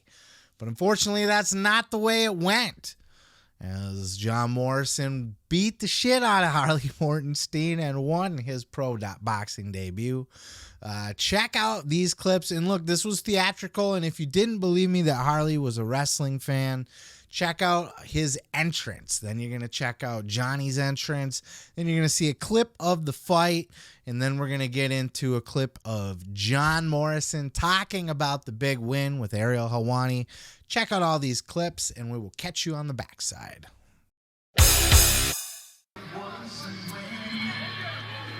Well, I was looking to the entrance ramp, gentlemen, but I don't see Harley up there. Wait.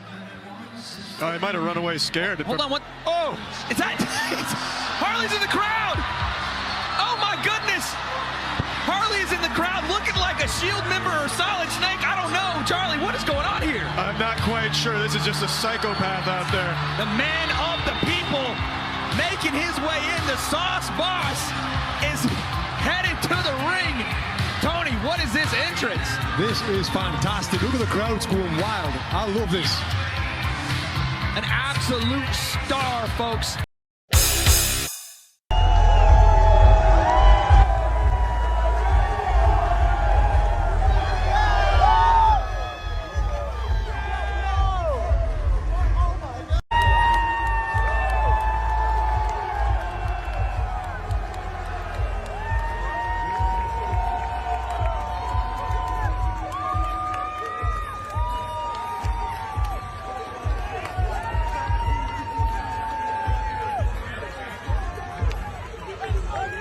Walking straight onto that right hand. And again, you keep seeing this. Oh! Huge right hand, and that's it. Referee waves it off. Wow. Jesus Christ. Right hand from John Hennigan, and the mayor of Slamtown has just staked his claim as the mayor of Creator Clash. What a shot. My goodness, that was heavy, Tony. It was. And then I went to Creator Clash 1, was in his corner, and was blown away by the people and the electricity in the building. And I think that after Creator Clash 1, when Harley knocked out Aaron, they were looking for someone to fight Harley for Creator Clash 2, and they ended up asking me because I'd met everybody, and I guess I didn't mess it up. Yeah, no, it worked out well. Did you say yes right away, or did you ponder if this was the right thing for you? Okay, so to be honest, I said no because I know two people in the YouTube space. I know Nathan and Harley. Harley and I go way back. He interviewed me for Underground. I considered us friends. So I said, I'd love to fight someone. Like I want to fight someone that I don't know or not my friend. And then they told me that Harley said that he would fight me. Wow. At which point I said, okay, fine. Well, I'll fight him then. Did you hit him up? Harley later told me that he didn't say that. Oh. We just got kind of like pitted against each other. Wow. That was sneaky on their part. It was well played, very promoter-esque. Okay, when you found out that he said yes, quote unquote said yes, did you hit him up and say like, man, I thought we were friends. Why do you want to fight me? Although he texted me when I said, I don't know if I want to fight you, he texted me back and he just wrote, I don't know, this might be too epic. Interesting. And when he said that and I called them, I was like, well, if he's fine with fighting me, then I'm fine with fighting him. I am going to box. I'm going to train, and I'm not planning on losing. I'm planning on knocking someone out. And if he's okay with that, then okay. How long did you train for this?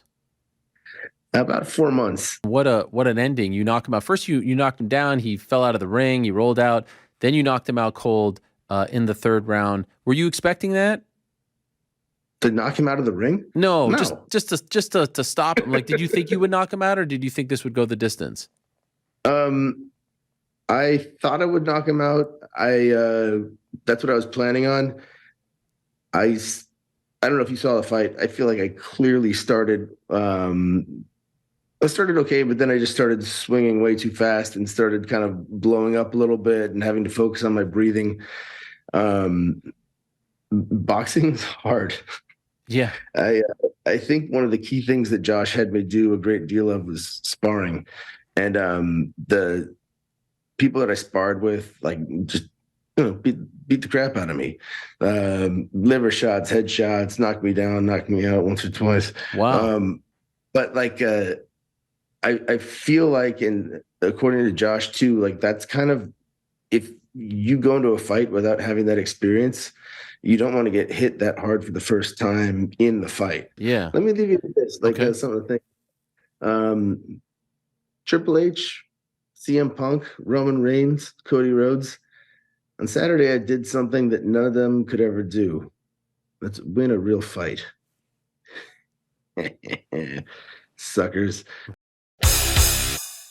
So look, I gotta be honest, with all that said up front about me not being the biggest John Morrison fan, this was probably a pretty good interview. This was the least douchiest I've ever heard John Morrison be. He can be quite a douchebag. And as you've seen towards the end there, he did get a little douchebaggy, taking his shots at CM Punk and Triple H and Roman Reigns. He had to throw that a little bit in there and just kind of fucking twist the knife and fuck with people a little bit. And it makes me wonder if him being a complete and total utter douchebag in a lot of interviews stems from maybe him just trying to be in character as a complete total douchebag. Because he kind of slipped into it there, but I felt like he wasn't as much throughout the rest of the interview. And look, this is good for pro wrestling. Anytime wrestlers can get in there and win real fights, even though it's against a fucking YouTuber, it's still a big deal. And now he's calling out a real boxer. He called out KSI. That was the Blue Prime bottle. So it's going to be fucking Johnny Impact versus Blue Prime bottle at the next Creator Clash. I wonder if he'll wear the Prime bottle suit while he's boxing Johnny. I don't know. Look, John Morrison, like I said, I'm not a huge fan, but this was a nice little interview. And look, it made me happier to hear that he was friends with Harley too, and that he had a respect for Harley, that I didn't have to pick sides. That it sucks there was a fight and one of them had to lose so badly and Harley had to get smashed so badly. But at least he's got a friendship with John, and it's all good. They're all buddies. And look, they kind of got worked into this fight to begin with. The promoters were kind of like, "Oh no, he wants to fight you," when he just said, "No, I don't want to fight him." And he said the same thing to the other guy. Just fucking push him in there and get him to fight. But it's good for wrestling. And yeah, technically, I guess he did win a real fight, when none of those other people did. That's still a douchebag thing to say and a little bit of a cheap shot. He's still in my top 5 list, but maybe closer to the bottom. I don't know. It was a nice little interview, though, so respect where respect is due, and respect for winning the fight. I'm not going to sit here and just bury Morrison because I don't like him. I am a podcast journalist, and it is my job to call it as I see it. And as I see it, John Morrison is doing good for the industry, keeping his name out there, keeping the buzz about him, staying in the public eye. Like, being in an Ariel Helwani interview is not a small feat. Look at all the top guys that Ariel Helwani has interviewed lately. And he got a half-hour fucking segment with Ariel Helwani, John Morrison. And that's something to be proud of. He's keeping his name out there, and that's going to up his value. And we heard, in this interview, as a matter of fact, he talked about that he would be open to going back to AEW or WWE if the offer was right and it made sense and they had a good plan for him.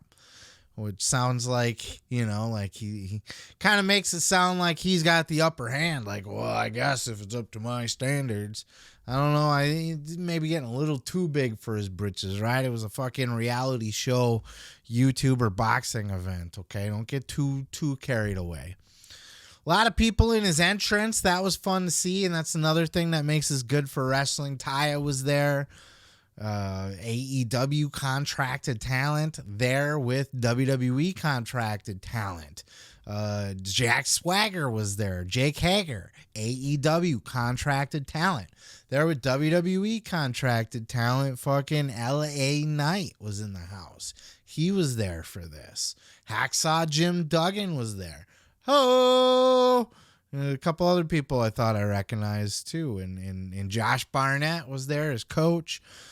It was a good little team too. Morrison was right. He picked Josh Barnett to be his coach, and he did kind of explain in this interview why he chose Josh Barnett, and he was smart to do so. So just that Josh kind of understands what pro wrestling is and knows John's strengths and weaknesses and can kind of coach him properly in that direction. So good little interview. Props to John Morrison. Nothing much else to say about it. Still kind of think he's a douchebag, but hey, man, got to call it down the middle. The WWE has reached a deal with Twitch to allow WWE superstars to continue or start streaming on the Twitch platform. This is a huge step forward for WWE and a great benefit for WWE talent. This was something that they had kind of picked a fight with WWE talent, and in fact were willing to or have let WWE talent go over. Look at Mandy Rose. She should have never got dropped because she should have fell into this. Selena Vega had that fight with them. Adam Cole did while he was there. This wasn't always an issue under Vince. Now all of a sudden this is something that they're working out. And for more details on that, go ahead and check out this clip here from Sean Ross Sapp, and I'll go ahead and check it on the other side. Ryan says, Sean, whose idea was it for the Twitch deal? Is it a Triple H Nick Khan decision? Think this is good for the talent with them getting a majority of the revenue. Despite the story that we broke yesterday, which blew up way more than I expected, FightfulSelect.com, you still have people saying, oh, well, WWE is going to take all the money. No, WWE's taking like a negligible cut, like 5% or something around there. Don't quote me on that, but it's a very negligible percent. I don't know whose idea it was, but both of them led a meeting about a year ago where they said that this thing was going to become a real possibility, as would more third-party things, as they should. I just think that unless Like, there's really no reason not to, especially with Twitch. It just took them a long time to hatch out this deal, and they finally did it. Do you think that it came to fruition now because of the Endeavor influence? Because UFC talent is able to do stuff like that. Yeah, and it should have too. I think that women should be able to do their exclusive pages. I think that every talent should be able to stream on Twitch. I think some of them should be able to sell merch based on their own likeness. Like, if Zelina wants to sell a Thea Trinidad shirt, she should be able to. I think that should be a thing.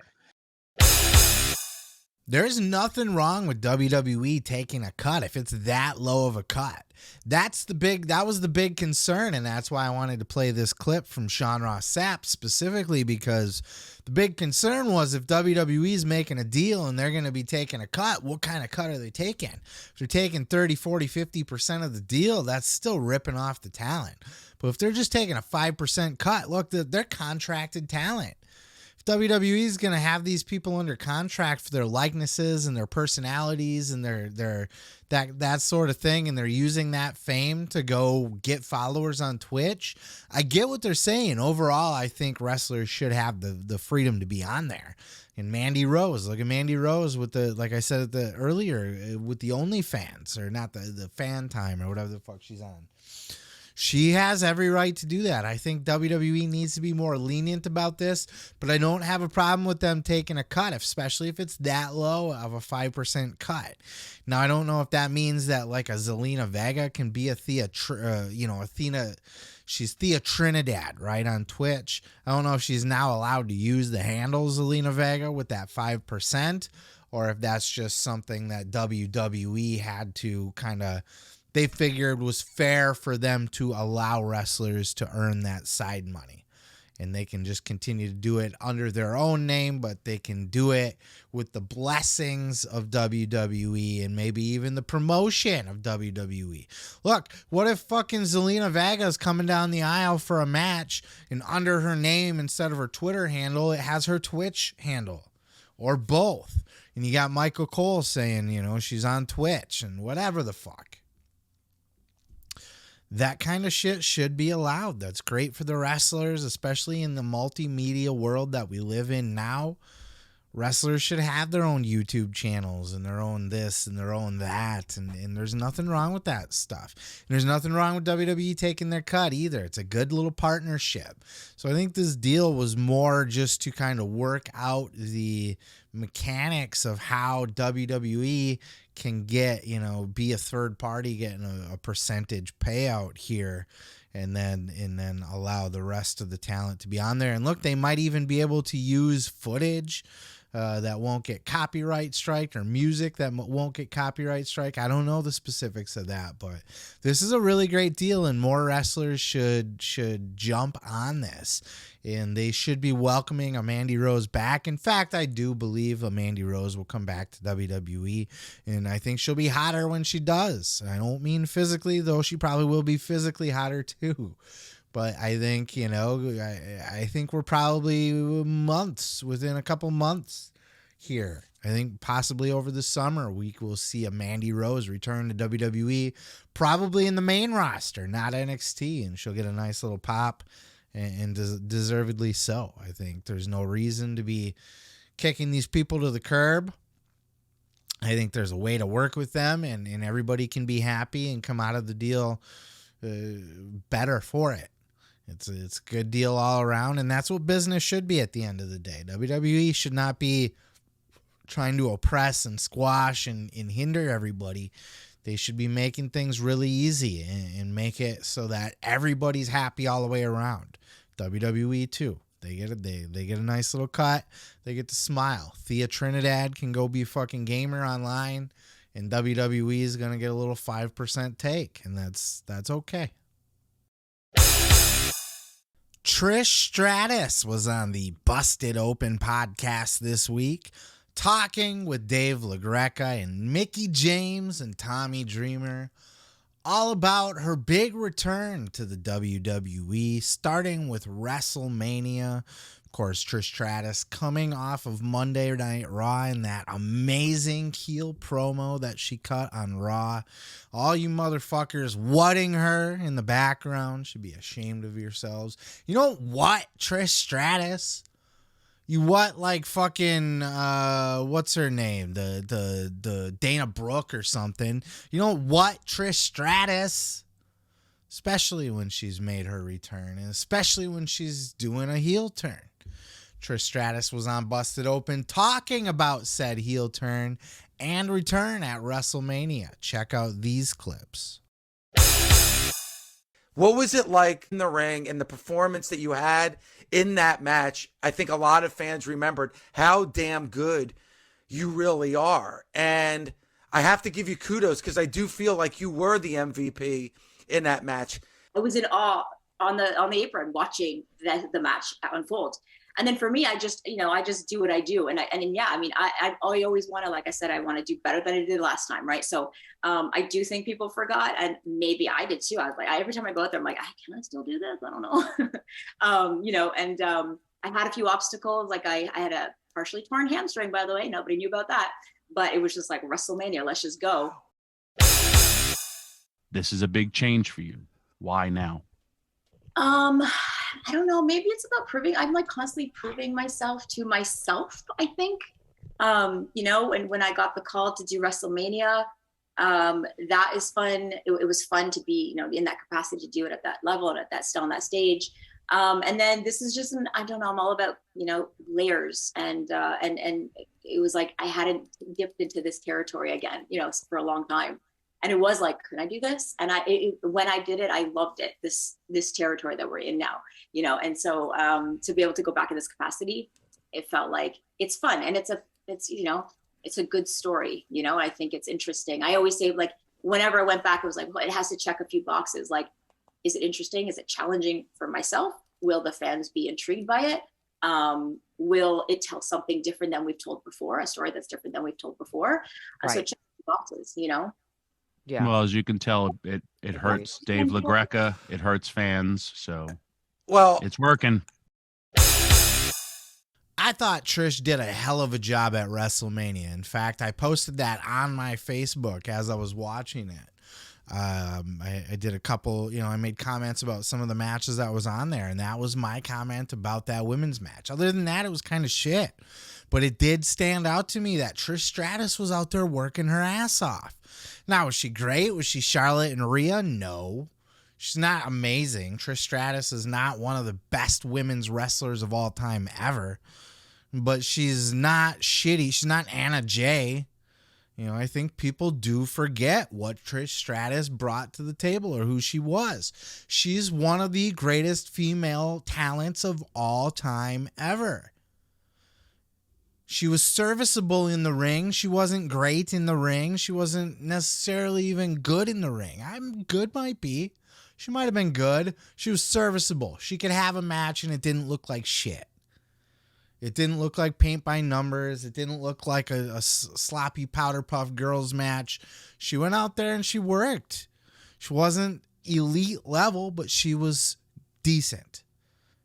And she proved that at WrestleMania. I thought she stood out. I thought she was working her ass off. She wasn't doing the highlights. Let's do the chick kick and the little flippy up in the corner thing and the whatever. Like, she was out there hustling. Go back and watch that match and watch Trish Stratus specifically. Then you get her on Monday Night Raw cutting this promo, not only dealing with the marks in the what? So fucking stupid. Don't do that to Trish Stratus. Have some goddamn respect. This is Trish Stratus. You fucking idiots. You be ashamed of yourselves. Trish Stratus cut a hell of a promo. She wasn't amazing. She's not the best talker in the world either. Serviceable. Better than serviceable. Good. Trish is a good talker. Not great, but good. Very good. She's a very good talent overall. One of the best of all time. When you put together the package of the looks, the personality, the in-ring, and how much she really did strive to get better.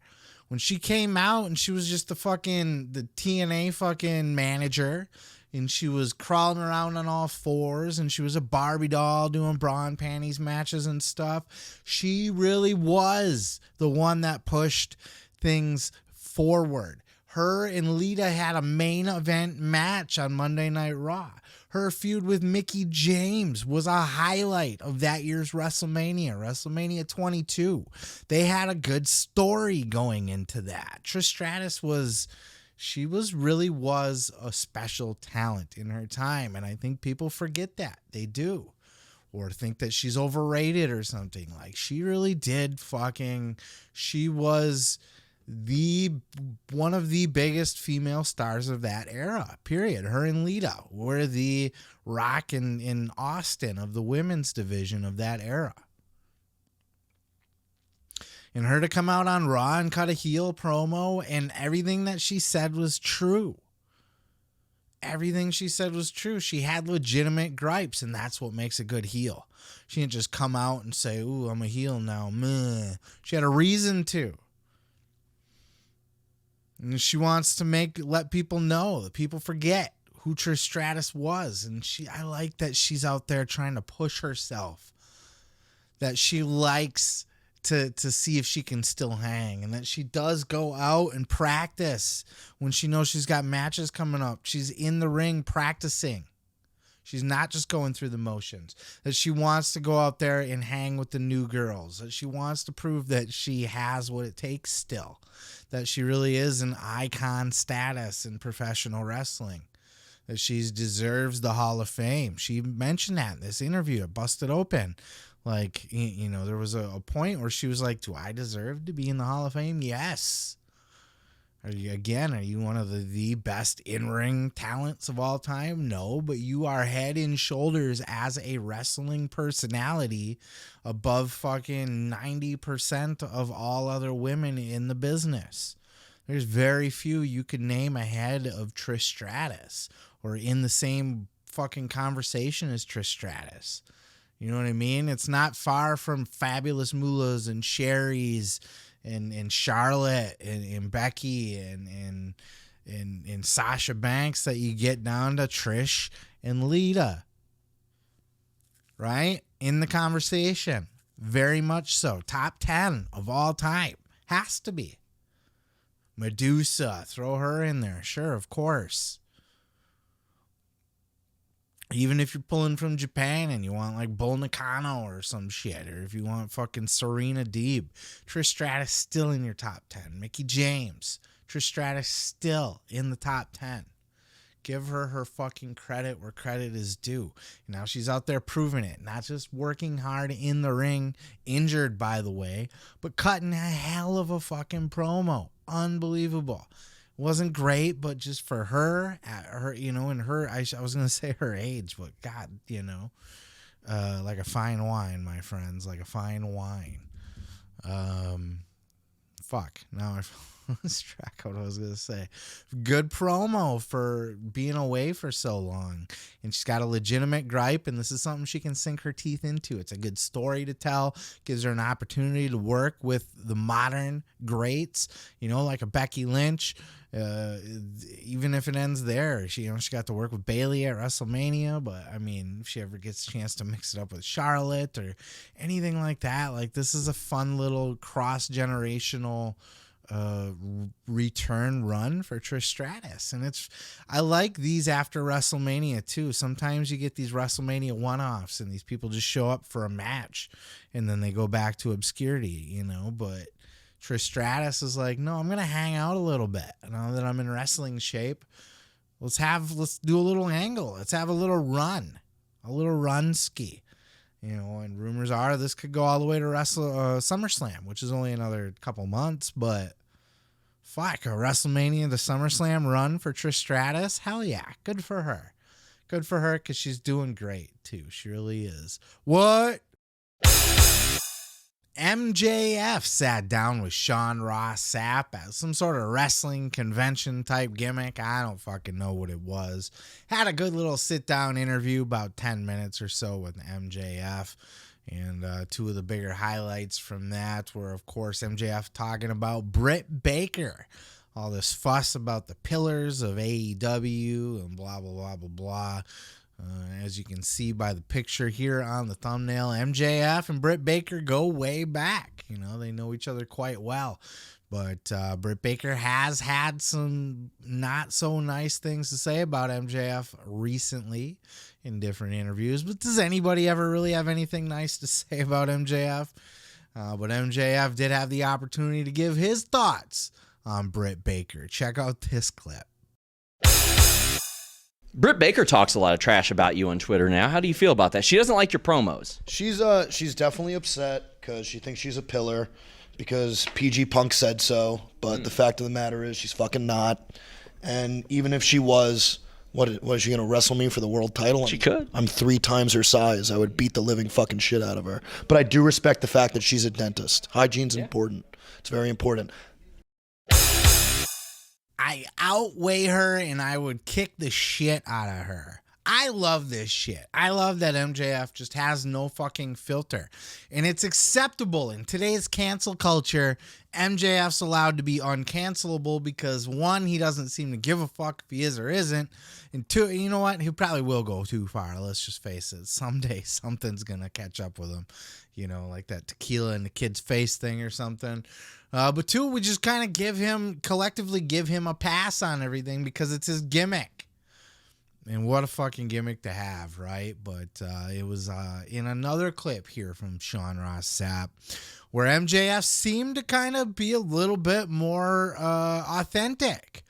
In fact, I think somebody had even made mention in a different podcast that Sean Ross Sapp did that MJF seemed genuine in that interview.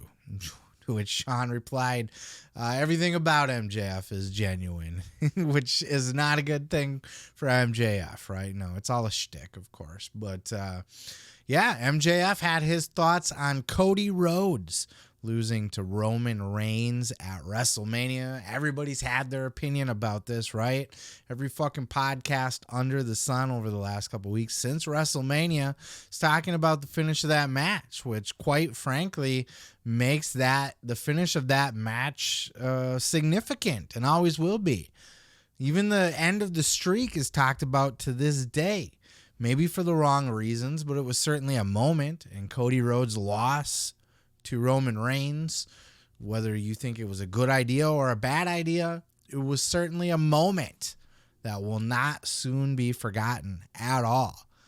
And don't we all want that at WrestleMania? I don't want it. I mean, I'm not going to WrestleMania, but I mean, as you know, as fans, we look for these great moments that we can remember forever. And Cody Rhodes and Roman Reigns, they want to make moments, right? And the finish to that feud, the finish to that match was a moment, for better or for worse. Here's what MJF had to say about it. Check out this clip.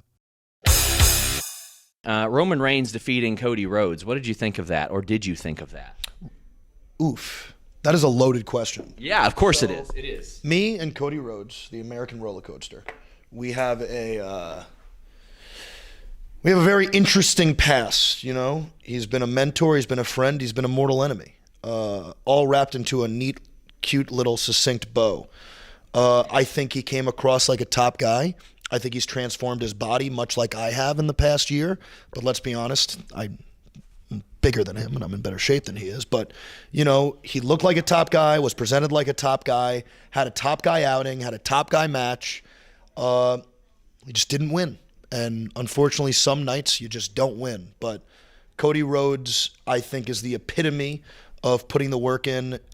Everything that he has accomplished is literally only because of him. And he's far too humble to admit that. He'll pretend it's got something to do with somebody else. He got it done himself, and he should be very proud of that. Was I happy to see him lose at Mania? I don't know if I would have been happy if he won, lost. The only thing that I know is he had an incredible outing, and it was probably the best match of the entire night. He's absolutely right. Cody Rhodes looked like a megastar in that match. The presentation was top notch.